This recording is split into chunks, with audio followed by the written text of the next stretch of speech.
So this is it, the long block's finally together, and it feels a bit unreal because a few weeks ago it was still fully apart on our workbench. But today it is finally time to go and reinstall it into this car, but first we gotta reinstall some parts. In the last video we took on the rebuild of this Beetle engine. What we expected to be a fairly straightforward process turned out to be anything but that. We ran into problems almost immediately, made a few mistakes along the way, and ended up having to redo parts of the engine more than once. At times, it honestly felt like we were taking more steps back than forward. But in the end, we did manage to get the long block back together. So today, the plan is simple: finish the rest of the engine, reinstall it into the car, and finally get this Beetle back on the road. And after how the last video went, I'm really hoping this time will go a little smoother. So with that, we took the long block off the workbench and moved it closer to the car before it would become too heavy to handle. From this point on, we wanted to do things as carefully as possible to avoid repeating the same mistakes. So we decided to stick closely to the order described in the Haynes manual, starting with installing the crankshaft seal that sits behind the flywheel. After that, I gave the flywheel a quick clean. Even though you won't really see it after, we didn't want to bolt dirty parts back onto a freshly rebuilt engine. Pascal then reinstalled the flywheel, after which I lightly sanded the surface to remove the glaze. And since the Beetle received a new clutch shortly before the engine failed, we decided to reuse that clutch for this rebuild. Since we were centering the clutch plate by eye, we decided to raise the engine slightly by placing a piece of wood underneath it, just to get a better straight-on view. We really wanted to get this right on the first try, cause if the clutch isn't centered properly, the engine simply won't slide into the gearbox. And that would mean having to take it all back out again once it's almost installed. With the flywheel in place, it was time to reinstall the first freshly painted cover, which, in my opinion, is where the engine really starts to come together visually. And yes, I probably should have painted the flywheel pulley as well, but I completely forgot. And at this point we simply don't have the time anymore to let the paint dry for a full day. Alright, so up until now what we did know was that the engine died because it overheated. But we didn't know the exact cause. But we do know now because we got the oil cooler checked and it's broken, so we got another one. So this one's tested and it's good. So we're going to install this one and then the engine will be fine. Of course, I installed two new seals under the oil cooler. That did make me look twice though, cause the oil cooler sits quite high and doesn't sit flush with the crankcase. Something I only really noticed while reinstalling it. And then it was time to reinstall more of the engine covers, which according to the manual shouldn't be fully tightened yet until all of the covers are back in place and properly aligned with each other.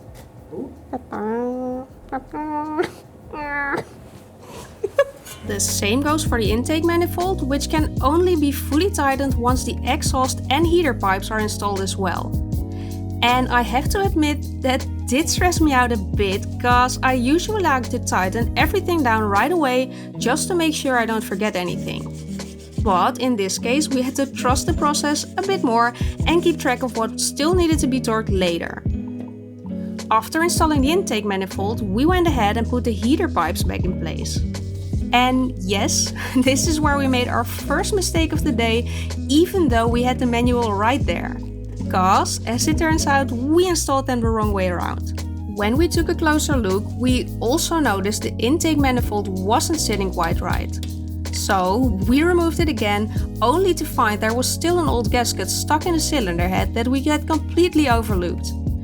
And after carefully tapping it out, we installed a new gasket, and this time the manifold sat exactly as it should. Luckily, mistakes like these are fairly easy to fix at this stage, since it's mostly just a matter of removing and reinstalling individual parts of the long block. To fix our last mistake for now, we removed the heater pipes once more and swapped them around. And that was one of those moments where you can just tell you've got it right, because everything finally looked like it was sitting exactly as it should. But of course, even with the heater pipes in the right place, we still messed up the installation order. There are actually 2 plates that need to be installed first, so half the heater pipes came off again, which by now wasn't exactly a surprise anymore. But step by step the engine started to come back together. Right until the next problem showed up. Alright, it is now the next day, cause what happened yesterday? I want to see if this thread was supposed to go here. Well, this thing was still in, and I got this in my hand along with a nut and some washers, and I pulled this out, and what do you think happened? A nut fell in, so Yay. That's a bit of a challenge. Yeah, hopefully we can get it out. Yeah. Otherwise we will have to split the case again, I think. Yeah, but let's see. Yeah. You wanna, or shall I try? You can try. Okay. Helikopter.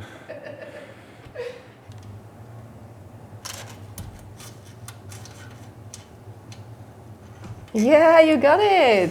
There it is. Easy. My bad. Okay, that's nice. Now we can continue with the rebuild, I think. Yeah. Let's not drop something in here again. Fucker. To make sure that wouldn't happen again, Pascal covered the opening with some tape, just to keep everything safe while we continued working. And while he was doing that, I took a moment to clean up the last few parts we had still left to install. And I'm saying last few parts, cause at this point you can really start to see the engine coming together. After all the setbacks, all the mistakes and having to redo things along the way, we were finally getting close to finishing this rebuild. Which also means we were getting very close to the moment where this engine would go back into the car again. At this point, the process starts to change a bit. Instead of figuring things out step by step, it becomes more about putting everything back together carefully and making sure we don't repeat the same mistakes again. Cause after everything that went wrong during this rebuild, we were definitely a bit more cautious now. Every bolt we tightened, every part we reinstalled, we double checked it. Not because we had to, but because we didn't want to make any mistakes anymore. And it's funny how that works. At the beginning of this project, everything felt unfamiliar. Every part raised questions. Every step felt like a bit of a guess, but now after taking this engine apart more than once, things slowly started to make sense. Not perfectly, but enough to feel a bit more confident with what we were doing. And even though you don't really see it in the video, a lot of this part is just taking our time. Checking things, thinking things through, sometimes even just stopping for a second to make sure everything feels right before moving on.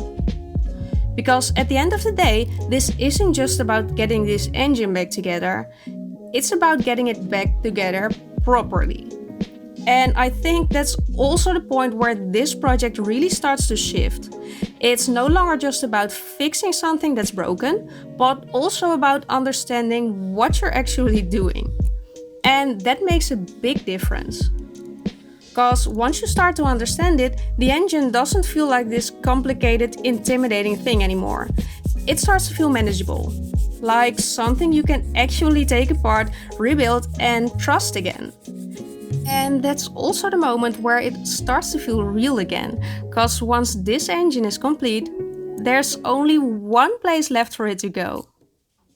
Well, as you can see, there's still quite a few parts that we've left to install, but we've decided to first reinstall the engine back into the car and then reinstall those last parts, because last time we were struggling a bit with the exhaust being in the way and everything. So I think it will be easier to reinstall that once it's in the car, except for the carburetor and everything, but we just want to reinstall it. So that's what we're going to do now.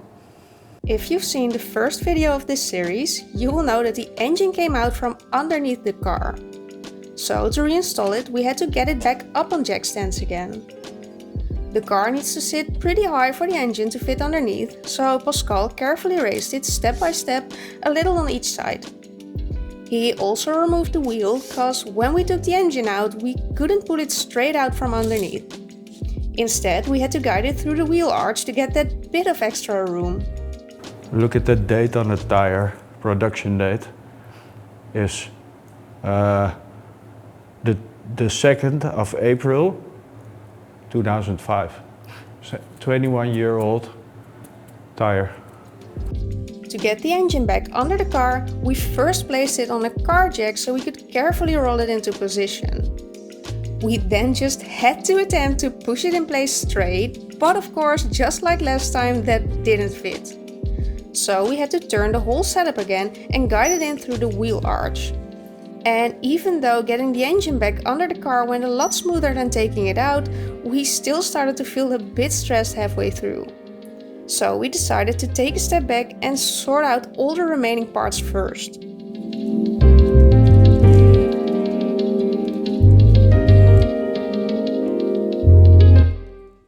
Okay, so while cleaning out the car for parts, because we dropped all of our parts in there, we found this popcorn that has an expiry date, whatever, on 2009. So I'm a bit curious what this will look like.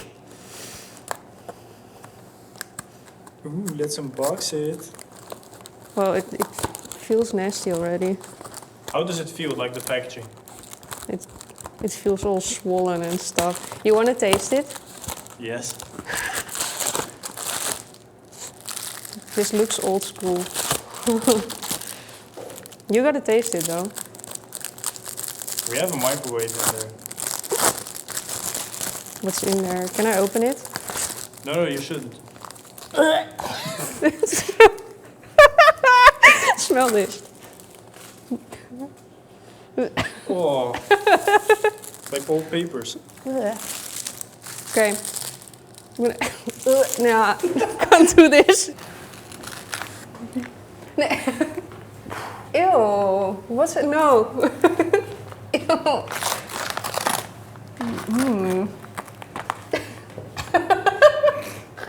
What the fuck? It looks like a sort of a chocolate bar with nuts. Protein. Yeah. Yeah. Okay, fucking disgusting. Alright, back to the engine, because we've been putting that off for a bit too long now. And honestly, that was mostly because we were a little nervous about running into the next problem. Something like the clutch not being perfectly centered, because if that's even slightly off, the engine just won't slide into the gearbox and we'd be right back where we started. But there's only one way to find out, by trying. So we slowly started guiding the engine into place, and this time, instead of fighting us like before, it actually went in without much trouble. To make a little bit more room for ourselves, we did remove the heater pipes again. So we did have to reinstall those one last time.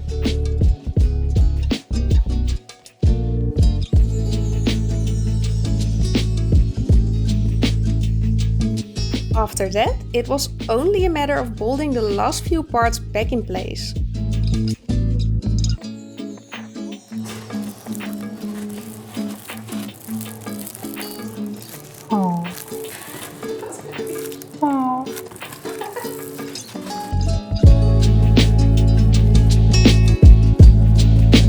Now that the engine's finally back in place, it is time to move on to the next step. And honestly, this is one of those moments where everything starts to come together again. With the engine mounted, we can now reinstall the exhaust system, which is one of those parts that connects a lot of things we've been leaving loose up until now. Because earlier we had to hold off for tightening certain components just to make sure everything could still move and align properly. But now, with everything sitting where it should, we could finally go back and secure those parts for good. As the exhaust goes back on, we can also tighten down the heater pipes and the intake manifold since they're all tied into the same setup. Connecting the exhaust system did cause some confusion as we kind of forgot how everything used to be connected, but we eventually figured it out with some test fitting.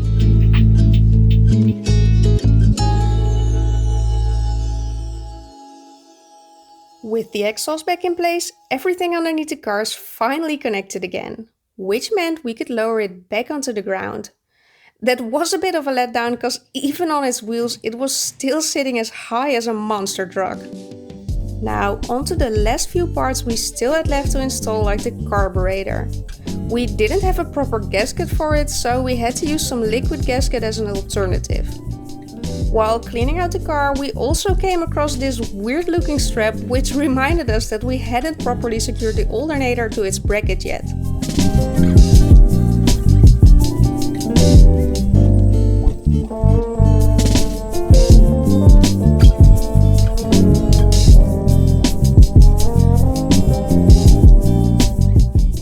With all the mechanical parts back in place, it was time to move on to the electrical side, starting with the ignition coil. Luckily, this Beetle has a surprisingly simple wiring setup with only a handful of connectors coming out of the harness. That made it fairly easy to understand where everything needed to go, so reconnecting it was all pretty straightforward. Definitely a lot simpler than the wiring systems on the newer Volvos we usually work on.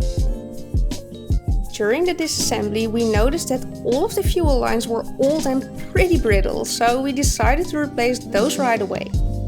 Even though we're mostly reusing the original parts for this rebuild since we're working on a fairly tight budget, this felt like something we shouldn't take any risks on.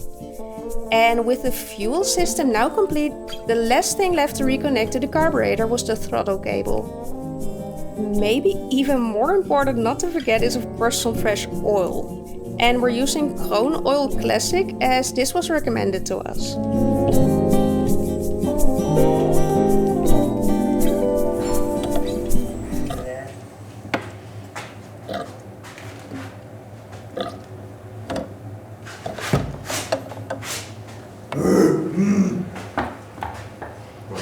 What the fuck? We did decide to leave the big tin plate on top of the engine off for now, just to make it easier to spot any possible leaks. But of course we still installed the air hoses that normally run through it, just to get the rest of the assembly complete.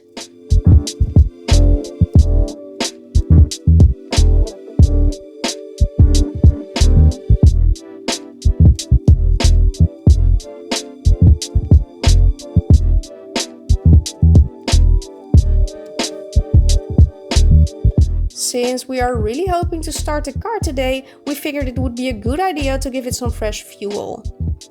After sitting for such a long time, you can't really trust what's left in the tank, so this just felt like a safer option. And of course, the same goes for the battery, which had completely died after sitting for nearly 20 years while still being connected all that time. So there was no way we were getting this engine started without replacing that first.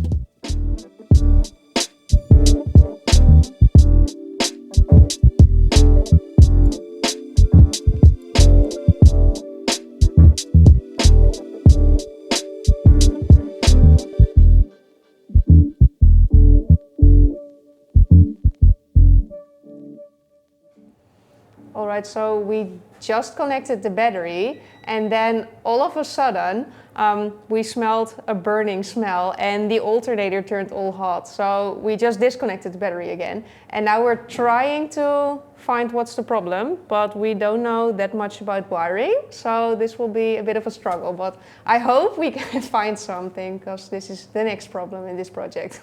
So Pascal and I grabbed the voltmeter along with the wiring diagrams, hoping we could track down the issue, even without really having experience with electrical systems.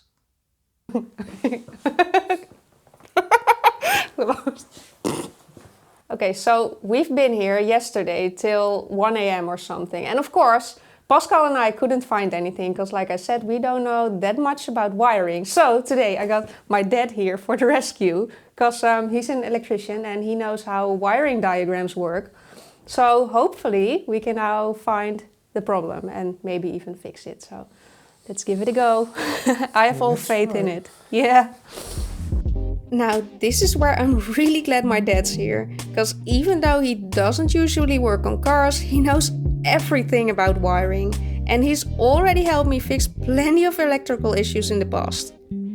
Unlike me and Pascal, who immediately grabbed the voltmeter, he first took the time to properly study the wiring diagrams and only then started troubleshooting.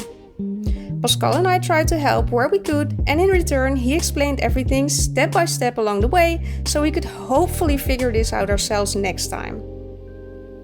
I'll try to explain this myself. The first thing we checked was the voltage regulator, which gave some pretty strange readings. After that, we measured the alternator itself and noticed there was a constant voltage going to it, which isn't supposed to happen, also indicating a broken regulator. We then moved on to checking other parts of the electrical system like the lights, while trying to find some extra information online about these cars. And then my dad, being the sweetheart he is, decided it was time for a proper lesson on electrics.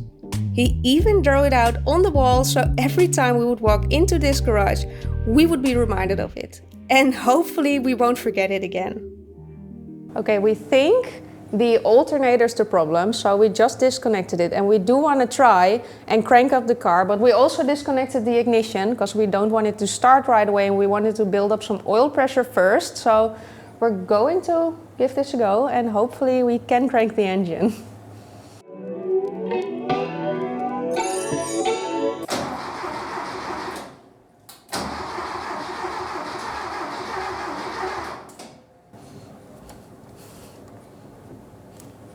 Well, now that it's got oil pressure, let's see if it actually wants to start.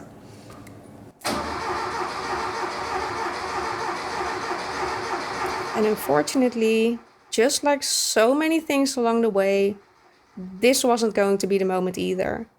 After everything we put into it, the engine still refused to come to life. So what's the next step? First, we checked if it had spark and fuel. The spark plugs didn't smell like unburned fuel, and when we tried starting the engine with one of them out, it quickly became clear there was no spark either. Well, still no start, so it seems like we don't only need a new alternator, but also a new ignition, I think, because it doesn't give any spark, so that's a problem, of course. Of course, we ran into a little extra problem because we don't seem to get fuel either, and I'm not 100% sure whether it's the fuel pump itself or whether there's a blockage between the tank and the engine. So we're going to try and put some fuel in here and then put it directly on the fuel pump so it doesn't have to go entirely through those lines, and then we can see whether it will get some fuel then. So let's test it. Sip, sip.